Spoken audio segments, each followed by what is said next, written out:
咦，翻學啦？係啊，今日翻學開唔開心啊？好開心啊！今日咧，老師派咗一份好有趣嘅功課，係叫我哋訪問媽咪、爹哋細個嘅樣，之後要畫圖。我唔知點樣開始做啊！係啊。唉，你問啱人啦！你知唔知啊？你爹哋啊，細個嗰時候啊，好曳噶，又坐唔定，又周圍走。唉，嗰時啊，真係激死我啊！哎呀，唔好喺個孫女面前講埋呢啲咁嘅嘢啦！誒，你記唔記得我哋嗰啲相簿咧擺咗喺邊啊？衰佬，喂，聽到，唔使咁大聲嘅。嗱，咪喺度咯。誒，嘉嘉，你知唔知乜嘢係菲林相啊？菲林相係咩嚟㗎？嗱，依家我哋咧就冚唪唥都有智能手機。近時我同爺爺嗰陣時咧就冇嘅，就要影相嘅時候咧，一卷卷菲林咧擺落個相機度影相，影完咧仲要拎佢沖晒喎，先至有相拎翻屋企睇㗎。而家你哋咧，張相啊，都擺喺個手機裏邊，乜都影一餐。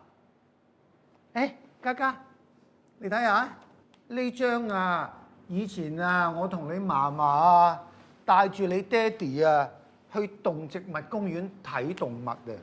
我仲話你爹哋啊，像隻馬騮仔咁啊！哇！我上個星期先去完動植物公園，爸爸話我似隻馬騮仔，原來佢話緊自己啊！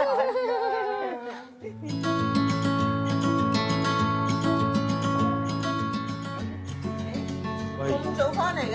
係啊！哇嚇，你哋笑得咁奸嘅，嚇有啲陰謀啦！冇嘢啊，馬騮仔嚇，馬騮仔，係啊，頭先嘉嘉話俾我哋聽，佢有份功課就要訪問你哋兩個嘅，咁所以我叫老豆即刻拎本相簿翻出嚟咯。喂，你記唔記得我哋細個嗰陣時咧，帶你去過嗰個動植物公園啊？係啊，記得。哇！你哋睇下，咦？我哋上個星期先去完動植物公園咋，你哋三個真係好似樣啊！新抱，你可唔可以晒呢張相俾我啊？我想拎呢張相擺落呢個相簿度，你話幾咁好咧？嗱，咁仲有啊，兩張相劈埋一齊喎！哇，我中意幾時睇就幾時睇，咁你話係咪幾溫馨咧？哎呀，阿媽，依家冇人晒相㗎啦！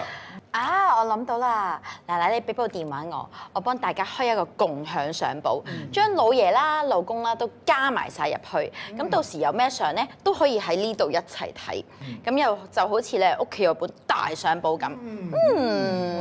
我又要睇，哎呀，嘉嘉，唔好咁心急。嗱，你大個啲，等你有自己嘅智能手機咧，咁你就可以加埋落去咯。不過依家 AI 咁方便，其實咧我可以喺個電腦嗰度將大家嘅樣都加入去個電腦嗰度，咁可以印成一張大合照咯。好啊！三代人之間有唔同嘅經歷，但係細心發掘咧，可能會發現好多相似嘅地方。以前啲人咧可能會用畫畫啦、拍菲林啦嚟到留低一個家庭嘅回憶。不過依家咧好方便啦，我哋大家都慣用手機影低生活片段。如果大家能夠善用科技作為橋梁，幫助我哋分享同埋了解彼此嘅生活，三代人之間彼此嘅成長背景咧，自然大家更容易明白大家嘅想法同埋期望啦。嗱，知己知彼咧，係促進家庭健康互動嘅重要一步。正如嘉嘉發現，爸爸喺成長過程中有同自己相似嘅部分嘅喎。爺爺嫲嫲當年咧照顧爸爸，就好似今日爸爸媽媽帶嘉嘉去動物園玩一樣啦。當我哋能夠借助共享嘅相片，俾大家一個分享嘅平台，進入彼此嘅生活，大家就更能夠緊密聯繫喺一齊啦。